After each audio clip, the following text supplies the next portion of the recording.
Hello friends, welcome back to my channel. तो इस बार मैं आपके लिए लेके आया हूँ एक RBD डिसइंटीग्रेशन ट्यूटोरियल। तो इसमें देखिए हमने क्या बनाया है, देखते हैं। तो ये जो आउटपुट आपने देखा, इसमें 3 एलिमेंट है। खास तौर पे एक RBD सिमुलेशन है जिसमें 2 लेवल हैं, लेवल 1 लेवल 2, एंड उसके बाद एक पार्टिकल सिमुलेशन है, एंड उसके बाद एक डस्ट सिमुलेशन है। तो ये तीनों ही चीज़ों को मिक्सअप करके ये इफेक्ट तैयार हुआ है, एंड जो कि आज मैं इस वीडियो में आपको बताने वाला हूँ किस तरीके से हमने किया है। एंड वीडियो को शुरू करने से पहले अगर आप चैनल पर नए हैं तो चैनल सब्सक्राइब कर लीजिए, एंड वीडियो पसंद आए तो लाइक कीजिए। तो चलिए शुरू करते हैं वीडियो को। तो बेसिकली ये हमारी एक फाइल है, एंड यहाँ पे जो जितनी भी सिमुलेशन है इस नोड के अंदर की हुई है, एंड बाकी जो मैंने अलग अलग करके रेंडर किए हैं वो इसमें किए हुए हैं। ठीक है, तो सीधे आते हैं फाइल में। तो इस फाइल का लिंक और मॉडल का लिंक मैं आपको डिस्क्रिप्शन में दे दूंगा, तो आप वहाँ से जाके डाउनलोड कर सकते हैं। ठीक है, एंड आइए देखते हैं क्या है इस नोड के अंदर मैंने कैसे कैसे किया है। तो क्योंकि ये प्रोसेस थोड़ा सा लेंथी हो जाता है, इसलिए मैंने इसको इस वॉक थ्रू में, फाइल वॉक थ्रू में बताया है। अगर इसका थोड़ा सा प्रोसेस छोटा होता है मैं इसको पार्ट्स में ही बना सकता, लेकिन मैंने सोचा इसको वॉक थ्रू दे देते हैं कि सबको मतलब पता भी चल जाएगा, एंड फाइल तो अवेलेबल है ही। ठीक है, तो यहाँ पे मैंने एक मॉडल लिया है, तो वो मॉडल है ये रहा आपका। ठीक है, एक थैनोस का मॉडल है, स्केचफैब से डाउनलोड किया, आप वहाँ से जाके भी डाउनलोड कर सकते हैं, और इसके फाइल के लिंक में भी आपको मैं मिल जाएगा आपको वहाँ पे भी। ठीक है, तो मैंने इसको सिंपली ट्रांसफॉर्म किया है एक अपने स्केल पे। यहाँ पे अबाउट 10 मीटर का है, जो कि अभी बड़ा है, लेकिन मैंने सोचा इतना रखते हैं। उसके बाद यहाँ पे फेस मैंने अलग निकाल लिया क्योंकि इसमें ग्रुप वाइज थे, तो मैंने यहाँ पे मटेरियल देने के लिए इसको अलग अलग कर लिया। तो आप देख सकते हैं मैंने यहाँ पे इसको ये मटेरियल दे दिया फेस का, एंड इसको हेलमेट का, एंड यहाँ पे इसको बॉडी का। ठीक है, इसके बाद मैंने तीनों को मर्ज किया। ओके, तो यहाँ पे मैंने इसको मटेरियलाइज कर लिया है। इसके बाद मैंने इसका ऊपर का पार्ट को ब्लास्ट मार लिया, जितने में मुझे सिमुलेशन करनी थी वो मैंने ब्लास्ट मारा है, यहाँ पे देख सकते हैं। एंड ये ब्लास्ट किया है मैंने बाकी की बॉडी रेंडर करने के लिए। ठीक है, तो ये रेंडर पे जाएगा सिर्फ, और बाकी ये सिमुलेशन के लिए। ठीक है, इसके बाद सिमुलेशन के लिए मैंने इसके एट्रीब्यूट डिलीट्स किए क्योंकि मुझे यूवीज और मटेरियल वगैरह नहीं चाहिए थे फ्रैक्चर वगैरह के टाइम पे, तो मैंने उसको डिलीट कर लिया। उसको बाद में हम रिकॉल करा लेंगे, यूवीज एंड मटेरियल उसको ट्रांसफ़र कर लेंगे। ठीक है, ओके, तो इतना करने के बाद यहाँ पे इसके देख रहे हैं आप, ये बहुत ही अंदर से खोखली है, बिल्कुल इसके अंदर कुछ है नहीं। तो मैंने इसको थोड़ी थिकनेस दी है यहाँ से, तो मैंने यहाँ पे पॉली एक्सट्रूड डाला है जिसकी वजह से इसमें थिकनेस आ गया, और इसका आउटपुट बैक कर लीजिएगा। यहाँ पे डिस्टेंस वगैरह है। ठीक है, काफ़ी बार हम भूल जाते हैं कि आउटपुट बैक भी करना ज़रूरी है, और बाद में हमें फ्रैक्चर में दिक्कत आती है, तो ये चीज़ हमेशा याद रखिएगा। ठीक है, उसके बाद यहाँ पे मैंने RBD फ्रैक्चर किया है। मैं इसको नोड को यहाँ पे आपको विजुलाइज कराऊंगा, यहाँ नहीं दिखाऊंगा, लेकिन आपकी प्रॉपर्टीज़ में इसको दिखा देता हूँ। तो इसका जो पहला फ्रैक्चर है जो ये है, मैंने इसको किया है इनपुट पॉइंट्स। तो इनपुट पॉइंट्स मेरे क्या थे, ये रहे। IS ऑफसेट किया मैंने इसको। ठीक है, और ये इसको कैलकुलेट कराया। ठीक है, तो ये रहा IS ऑफसेट किया है मैंने इसको 150 थोड़ी सी एक्यूरेसी के लिए, एंड यहाँ पे मैंने फिर स्कैटर दे दिया उस पर 300 पॉइंट्स। तो उन 300 पॉइंट्स को ही ये कैलकुलेट कर रहा है यहाँ पे। ठीक है, उसके बाद उन 300 पॉइंट के बाद उन 300 पॉइंट्स को और फ्रैक्चर करने के लिए मैंने यहाँ पे किया है 20 पीसेस। वो उन 300 पीसेस के हर पीस को 20 पीसेस में और कन्वर्ट करेगा। ठीक है, तो मैंने यहाँ पे फ्रैक्चर लेवल 2, यहाँ पे नेमिंग देख लीजिएगा, कॉन्क्रीट फ्रैक्चर 2, एंड यहाँ पे कॉन्क्रीट फ्रैक्चर 1, ऐसे ही होनी चाहिए। ठीक है, इसके बाद यहाँ पे अगर मैं आपको इसको दिखाऊं कि ये कैसा फ्रैक्चर हुई है, तो मैं यहाँ पे एक एक्सप्लोड व्यू डालूंगा। तो इसमें कुछ रैंडमनेस भी आप देखेंगे, यहाँ पे कोई पीस बड़े भी हैं, कोई छोटे हैं, जो कि अच्छी बात है कि थोड़ी सी रैंडमनेस बनी रहती है। तो इस साइड से मैंने इसीलिए सोचा कि इस साइड से ही सिमुलेशन करूँ, क्योंकि यहाँ पे छोटे पीसेस ज़्यादा हैं इस साइड। ठीक है, बाकी फ्रैक्चर आपके सामने इस तरीके से कुछ दिखेगा। इसके बाद मैंने इस पर फर्स्ट फ्रेम कैश किया है इसका। ठीक है, एंड उसके बाद टाइम शिफ्ट लगाया और उसको फर्स्ट फ्रेम पे फ्रीज कर दिया, जिससे कि वो आगे भी फ्रेम्स में बना रहेगा। ठीक है, एंड देन उसके बाद असेंबल किया है सिंपली, और जो नेम एट्रीब्यूट थे उसको मैंने नहीं क्रिएट किया दोबारा, क्योंकि इसने भी नेम एट्रीब्यूट क्रिएट कर रखे हैं। यहाँ पे अगर आप देखेंगे ज्योमेट्री स्प्रेडशीट पे, तो ये देखिए नेम एट्रीब्यूट इसने भी क्रिएट कर रखे हैं। ठीक है, लेकिन असेंबल डालते ही ये नेम एट्रीब्यूट पहुँच जाते हैं पॉइंट्स में, जो कि ऑब्वियस है। ठीक है, एंड यहाँ पे तो इसके बाद मैंने रेंगल लगाया जिसमें मैंने एक्टिव दे दिया है ऑल पार्ट को, एंड जो नीचे का पार्ट है थोड़ा सा उसको ग्रुप करके उसको दे दिया इनएक्टिव। ठीक है, तो यहाँ पे एक्टिव इनएक्टिव भी हमने किया। उसके बाद कंस्टेंट्स की बात करें, मैं यहाँ पे आपको दिखा देता हूँ किस तरीके से कंस्टेंट RBD से ही कंस्टेंट्स उठाए हैं मैंने, ये रहे। ठीक है, एंड ओके, ये तो ये लोड करेगा कंस्टेंट दिखाने में ऑब्वियसली, थोड़ा सा वेट करते हैं। तो ये आप देख सकते हैं कंबाइंड कंस्टेंट्स हैं इसके, लेवल 1 के लेवल 2 के दोनों के ही। तो यहाँ पे लेवल 1 मैंने अलग से ब्लास्ट कर लिया, यहाँ पे आप देख सकते हैं कंस्टेंट फ्रैक्चर 1 ये लिया है मैंने, एंड इसमें लिया है कंस्टेंट फ्रैक्चर 2, ठीक है। तो यहाँ पे ये दोनों ही कैसे दिखते हैं मैं दिखाता हूँ आपको। ये तो ऊपर ऊपर का हो गया ये, ठीक है, जो उसको जोड़े रखता है। एंड देन उसके अंदर जो मैंने फ्रैक्चर लेवल 2 किया था उसके अलग से कंस्टेंट है, ये आप देख सकते हैं, ठीक है, हर पीस को। तो इन दोनों को ही हम अलग अलग यूज़ करेंगे डॉप के अंदर। एंड उससे पहले, डॉप के अंदर जाने से पहले मैं आपको एक चीज़ और दिखाना चाहता हूँ कि मैंने उसमें एक वेलोसिटी यूज़ की है जो कि आई है पायरो सिमुलेशन के थ्रू, ठीक है। तो जो मैंने एडवेक्ट की है पायरो के थ्रू, तो यहाँ पे जो मेरे ये ब्लास्ट निकलता है, मैंने इसको सोर्स बनाया है, यहाँ पे देख सकते हैं आप, ये रहा, स्कैटर किया एंड देन उसको वेलोसिटी दी मैंने, दिखाता हूँ किस तरह की वेलोसिटी है। यहाँ पे ये देख सकते हैं एक मूवमेंट है इस साइड की तरफ, ठीक है, वो वेलोसिटी मैंने यूज़ की है। इसको हटा देते हैं अभी। और पायरो सोर्स में मैंने यहाँ पे डेंसिटी एंड टेम्परेचर लिया, लेकिन आप टेम्परेचर नहीं ले सकते, कोई ज़रूरी नहीं है कि टेम्परेचर लें, तो डेंसिटी होनी चाहिए, ठीक है।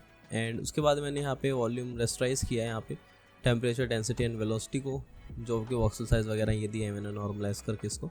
एंड देन बाद में उसको पायरो सॉल्वर के थ्रू दे दिया। तो देखिए किस तरह की सिमुलेशन निकलती है यहाँ पे, आप देख सकते हैं, ज़्यादा हैवी नहीं है। तो ये जस्ट वेलोसिटी के थ्रू हुई है, ठीक है। तो जो हमारी आरबीडी सिमुलेशन है वो इसी की वेलोसिटी पिकअप करके इसी मोशन में वो जाएगी, ठीक है। तो मैंने ये यहाँ से लिया था। एंड इसमें देखते हैं क्या क्या चीज़ें मैंने इसमें टर्बुलेंस नहीं दी है, डिस्टर्बेंस 1 दी है, और विंड मैंने थोड़ी सी एक्स की तरफ दे दी है जिस तरफ वो जा रहा है। एंड डिसिपेशन वगैरह तो 0.04 है। बाकी इसमें मैंने सोर्सिंग में टेम्परेचर हटा दिया है और वेलोसिटी को 2 कर दिया है, ठीक है। बाकी आप अपने हिसाब से देख सकते हैं कि आपको कैसे सिमुलेशन चाहिए अपने स्मोक के अकॉर्डिंग। तो इसको मैंने उठाया यहाँ से एंड इसको मैंने यहाँ पे दिया। मैं दिखाता हूँ अंदर क्या क्या चीज़ें हैं। डॉपनेट के अंदर गए एंड ये कुक कर रहा है फर्स्ट टाइम, ओके। तो यहाँ पे सबसे पहले मैंने अपना आरबीडी जो मैंने वो किया था, असेंबल किया था, उसको कॉल कराया। एंड यहाँ पे ओवरराइड एट्रीब्यूट एनिमेशन वगैरह, एनिमेट एक्टिव अनएक्टिव वाला वो ऑन कर दिया है, ठीक है। इसके बाद फर्स्ट कॉन्टैक्ट ज्योमेट्री उठाने के बाद रिजिड बॉडी सॉल्वर यूज़ किया मैंने। एंड यहाँ पे आप देख सकते हैं मैंने ली है पॉप विंड, एक ली है पॉप विंड थोड़ी सी एम्पलीट्यूड देने के लिए विंड में। उसके बाद जो बाहर मैंने पायरो सिमुलेशन की थी उसकी वेलोसिटी मैंने यहाँ पे दी है, उसका पाथ दिया है, यहाँ पे उसकी वेलोसिटी को कॉल कराया और यहाँ पे एक्सट्रैक्शन टाइप दे दिया है अपडेट वेलोसिटी। आप देख सकते हैं अपडेट वेलोसिटी, अपडेट फोर्स कौन सी देनी है आपको, ओके। तो उसके थ्रू ये ऐसे उड़ के जा रहे हैं, लेकिन उड़ने से पहले मैंने यहाँ पे कंस्टेंट्स दे दिए हैं उनको रोकने के लिए, ठीक है। ये देखिए कंस्टेंट्स हैं यहाँ पे, ये है लेवल 1 की एंड ये है लेवल 2 का। और यहाँ पे ग्लू दे दिया, दोनों को ही सेम है, इस पर कुछ नहीं है। अब बस जो खेल है सारा कंस्टेंट डिलीट करने का, क्योंकि अगर कंस्टेंट आपने लगा दिए हैं यहाँ पे और स्ट्रेंथ इनकी देखिए आप 10,000, तो ये कहीं नहीं हिलने वाले, पॉप एडवेक्शन के बाद भी नहीं हिलेंगे, ठीक है। तो हमें वो कंस्टेंट डिलीट करने पड़ेंगे और वो डिलीट किस बेस पे करी है मैंने, ये दिखाते हैं। मैंने यहाँ पे एक स्फीयर लिया है और उसको थोड़ा सा माउंटेन किया और मैं आपको दिखाता हूँ। यहाँ पे ये रहा, उसको माउंटेन किया एंड ट्रांसफॉर्म किया है यहाँ पे, ठीक है। अब ये धीरे धीरे जो नीचे आप की फ्रेम देख रहे हैं उसके अकॉर्डिंगली ये आगे जाएगा, ये देखिए इस तरीके से इंक्रीज़ हो रहा है। तो ये मैंने अंदर शॉप के अंदर लिया है, मैं आपको दिखाता हूँ। इसके अंदर जाते हैं एंड यहाँ पे जाएंगे शॉप सॉल्वर में। तो मैंने यहाँ रिलेशनशिप के साथ इसको ऑब्जेक्ट इंपोर्ट किया है और उसका एक ग्रुप क्रिएट कर दिया है। तो अब जैसे जैसे वो बढ़ेगा आगे, आपको दिखाता हूँ इसे चला के, तो जैसे जैसे वो बढ़ेगा तो यहाँ पे पॉइंट सेलेक्ट करेगा, ये देखिए आप यहाँ देख सकते हैं, ये देखिए। और वो डिलीट क्यों कर रहा है, क्योंकि यहाँ पे मैंने डिलीट नोड लगाया इस ग्रुप को डिलीट करने के लिए। तो वो धीरे धीरे सारे कंस्टेंट्स डिलीट करेगा और जो जो कंस्टेंट डिलीट हो रहे हैं वो विंड के साथ और वेलोसिटी के साथ उस तरफ फ्लो करेंगे, ओके। तो ये एक इसमें टेक्निक लगाई है कंस्टेंट डिलीट करने की, ठीक है। तो सेम इसी तरह से फ्रैक्चर में भी है, बस वहाँ पे क्या है मैंने उसके लिए अलग से एक ये लिया है, ये वाला, ये थोड़ा सा लेट आएगा। यहाँ पे आप देख सकते की फ्रेम 21 से स्टार्ट हो रहे हैं और इसमें की फ्रेम हो रहे हैं 18-17 से स्टार्ट। तो वो थोड़ा सा बाद में इफेक्ट करेगा, जब वो चीज़ टूट जाएगी उसके बाद वो और पीसेस में टूटेगी, ठीक है। बाकी उसके अंदर बिल्कुल सेम है चीज़ें, यहाँ पे आप देख सकते हैं सेम कंस्टेंट है, ये इसके अंदर भी यही चीज़ है, बस इसके अंदर जो ऑब्जेक्ट है उसकी एनिमेशन थोड़ी स्लो है, ओके। अब बात करते हैं, इसको मैंने कैश आउट कर लिया है यहाँ पे आरबीडी में, ठीक है। तो आप देख सकते हैं ये रही सिमुलेशन आपके सामने है।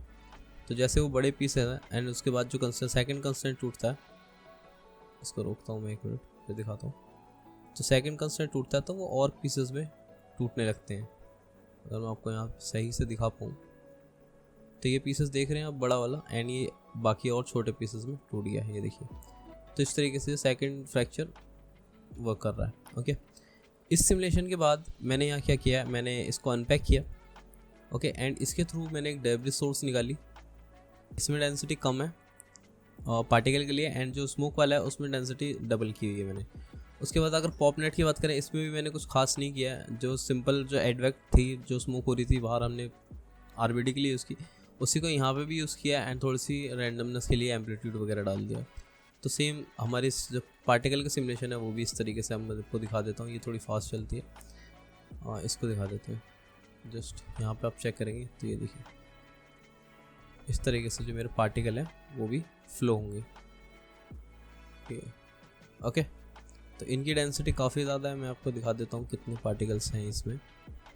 फर्स्ट फ्रेम पे जाऊँगा एंड इसको लेवल करते हैं। इसमें देखिए यहाँ पे है 2 लाख पार्टिकल्स यहाँ पे बर्थ पे हैं, ठीक है। तो ये ध्यान रखिएगा।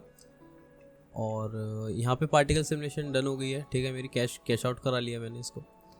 इसके बाद इसको दूसरी जगह कॉल कराया। उससे पहले हम देखते हैं हमारा स्मोक का जो था वो हमने यहाँ से एक सोर्स लगाया। उसके बाद यहाँ पे एक रेंगल लगाया। जो उसकी एज थी वो मैंने कम की है क्योंकि वो ज़्यादा देर तक स्टे था, तो मैंने उसकी एज के अकॉर्डिंगली उसको ले लिया। उसके बाद पॉइंट वेलोसिटी लगाई है सेम जो उस डायरेक्शन में थी, पायरो सोर्स दिया है एंड उसको रेस्टराइज किया है फिर, ओके। सेम वही तरीका है। फिर पायरो निकाला है अपना, वॉक्सल साइज़ बहुत कम लिया है थोड़ी डिटेलिंग के लिए। एंड यहाँ पे अगर मैं देखूँ डेंसिटी वगैरह वो 1 है, वेलोसिटी 2 है, सेम वही चीज़ें हैं, ठीक है। शेप वगैरह में भी देखिए आप बाउंसी 1 है। और लुक मैंने थोड़ी डेंसिटी कम किया है लुक वाइज। और यहाँ पे अगर मैं डस्ट को देखना चाहूँ अपने कैश आउट को, तो यू कैन सी ये इस तरह से दिख रहा है, ओके।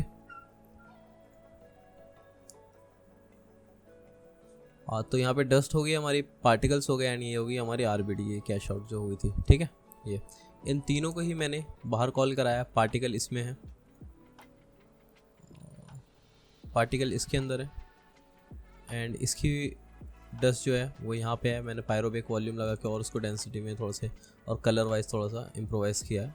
बाकी आरबीडी यही है। मैंने बताया था मैं बाद में इसको एट्रीब्यूट ट्रांसफ़र करके इसका मटेरियल और यूवीज़ लेके आऊँगा। तो ये है हमारी बिना मटेरियल की, एंड ये है मेरे पास मटेरियल बॉडी। तो मैंने इससे एट्रीब्यूट ट्रांसफ़र किए हैं, सिंपल शॉप मटेरियल जो हमारा मटेरियल था, एंड यूवीज़ जो है वो भी किए हैं, ओके। उसके बाद यहाँ बॉडी की बात करें तो जो बची हुई बॉडी थी मैंने उसको अलग से ले लिया रेंडर के पर्पज़ से, ओके। बाकी इसमें कुछ फैंसी नहीं है। अब जो उसका रेंडर है वो भी दिखाता हूँ आपको। मटेरियल मैंने यहाँ से ले लिए थे, हेलमेट, बॉडी फेस, ये आपको मिल जाएंगी फाइल के अंदर। जो पार्टिकल का मटेरियल था वो ये रहा आपका, बॉडी बेस कलर ये है, ठीक है। एंड थोड़ी सी रिफ्लेक्टिविटी एंड रफनेस उससे कम है। अब बात करते हैं उसके अंदर जाके। यहाँ पे मैंने पार्टिकल का स्केल यहाँ पे 0.08 दिया है। और बाकी यहाँ पे मैंने इसको मोशन ब्लर ऑन किया। सबका मोशन ब्लर मैंने ऑन कर रखा है, देखो वेलोसिटी ब्लर। तो अब मैं इसका एक फ्रेम आपको दिखाता हूँ, लाइक यहाँ पे आप 57 पे करके। तो आरबीडी एक बार चेक कर लेते हैं किस तरीके से दिखेगी। तो इसको यहाँ पे कर लेना एट्रीब्यूट ट्रांसफ़र पे। तो यहाँ पे ये इस तरीके से आ गया आरबीडी हमारा, देख सकते हैं आप मटेरियल के साथ। और इसी तरह से सब चीज़ें भी हैं। मैंने यहाँ पे मंत्रा में इनको अलग से ले रखा है। यहाँ पे ऑब्जेक्ट पे अब जाएंगे तो मैंने कैंडिड ऑब्जेक्ट हटा के स्टार और फोर्स ऑब्जेक्ट में इन चारों को डाल रखा है, ओके। तो इनके अलावा और कोई ज्योमेट्री नहीं रेंडर होगी इसमें। एंड और इसमें क्या है, यहाँ पे रेंडरिंग में मोशन ब्लर इनेबल है, पिक्सल सैंपल 3 है। और मैंने यहाँ पे फाइल पाथ दे रखे हैं, एंड यहाँ पे इसको रेंडर फ्रेम ने निकाल रखा है, ठीक है। तो ये सिंपल सेटिंग्स है जो मैं हर बार करता हूँ। बाकी मैं इसका एक रेंडर दिखा देता हूँ आपको निकाल के कैमरा वाल। तो यहाँ पे आप देख सकते हैं इसका रेंडर आरबीडी, एंड जो पार्टिकल थे वो ये रहे, और डस्ट भी इसके बीच में है। यहाँ पे आप देख सकते हैं। अगर मैं इसको थोड़ा जूम आउट करूँ, थोड़ा सा टाइम लेगा, एंड यहाँ पे आपको मैं दिखा दूँगा। तो ये देखिए यहाँ पे आपको डस्ट भी दिखेगी हल्की हल्की कंप्लीट होने के बाद, एंड जो पार्टिकल्स हैं वो भी ये रहे छोटे छोटे, ठीक है। इस तरीके से आप मतलब पूरा अपना डिसइंटीग्रेशन इफेक्ट लगा सकते हैं। कोई और ऑब्जेक्ट ले सकते हैं कोई, लेकिन मेथड यही रहेगा, ओके। एंड होप आपको वीडियो पसंद आई हो। एंड आप अपने नए चीज़ों के जो आपको चाहिए, जिन चीज़ों पे आपको ट्यूटोरियल चाहिए वो आप कमेंट कर सकते हैं, एंड मैं उनको बनाने की पूरी कोशिश करूँगा। मैं मिलता हूँ आपको नेक्स्ट वीक नेक्स्ट ट्यूटोरियल के साथ। Thanks for watching.